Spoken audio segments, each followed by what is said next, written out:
talked to so many healers and alternative workers, and I have many doctors for clients who are switching over because they're tired of the medical profession.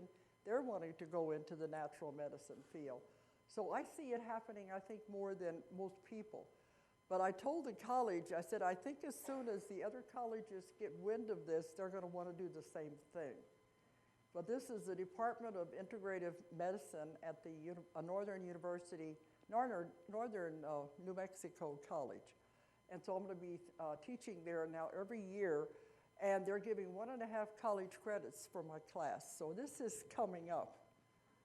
And I'm going back to Moscow this summer, and be speaking at an international conference there on natural medicine. Because those of you who have taken my class and know about it is that I found a way to do instantaneous healing with my work. And in Moscow, they were talking the other night on the phone. They're thinking of asking me if they can have a school in Moscow that will teach my method. And that means I'll have to go back there every year to make sure they're doing it correctly. And this is a group of doctors who are trying to unite all of the natural healers in the world.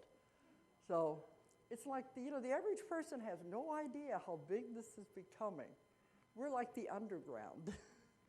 People don't know what's really going on, but I think it's getting ready to explode to where it's really going to be mainstream, going away from the drugs and the surgery to where we can heal ourselves with our mind, and we can use herbs and the natural forms of healing. That's the way it's supposed to be, the way it used to be, and we're going back to that.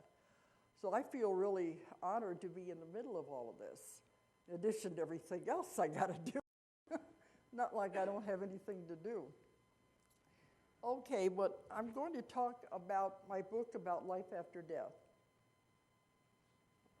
That's what I meant. We're going a little serious here for a little bit. Because I talk at this also at ashrams all over the world.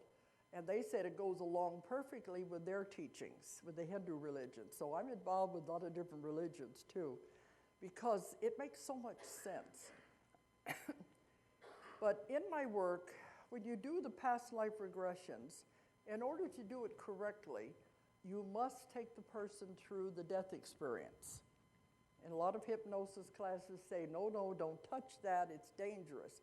It is not, because I've done thousands and thousands of people, and I've had them die in every way imaginable you could think of.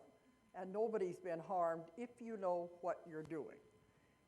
That's why I know it can't hurt. But during all that time, the 30 years I've been doing the past life regressions steadily, I took so many people through the death experience, because in the death experience, sometimes the answer for the problems in this lifetime. Phobias, allergies, you can see where that would come from, the way they died in the other life. But also medical things that are wrong with the body go back to the way they died in the other lifetime. So all of this is very important. So I found by taking hundreds of people back to the past lives and bringing them back through the death experience, they all described it the same way. They all said the same thing. So this is not near death. This is what I'm going to tell you about is what they described as real death, what really happens when you die and when you cross over. Because near death, you go so far. You have to come back. But this is what happens whenever you go all the way.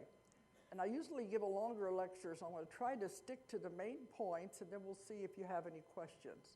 Because I encompass just about everything you could possibly want to know in this subject. Okay, what I found out, well, people say this makes them to where they're not afraid anymore when they find these things out. And also they like to know if somebody has died, they want to know where they went. So these are important things to find out about. Okay, when the person goes through the death experience and they're dying, they said the first thing, they feel very cold.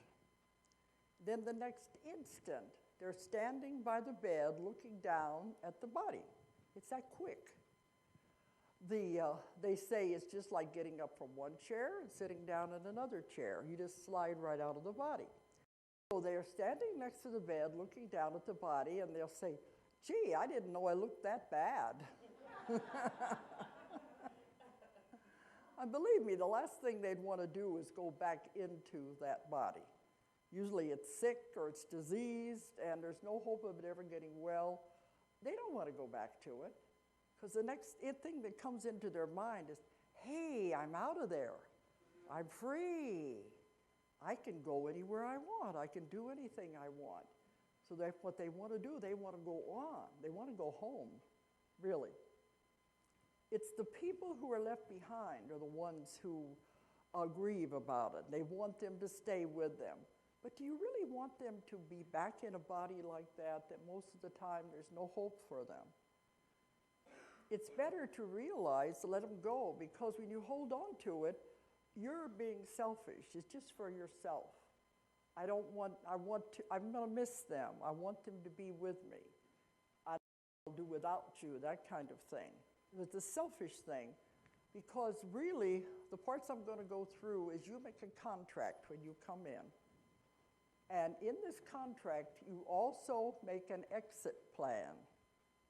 So all of this is planned before you ever come into the life. So the person is ready to go on. They have completed their mission. They have completed everything they were supposed to do. They don't know this consciously, but it is part of a plan. So the person who is grieving doesn't understand that. It's time for them to go. They are going back home. And you have to continue with your life as part of your plan and your contract. Anyway, the first thing they say is, oh boy, I'm out of here. I'm going to get to leave. I can go home.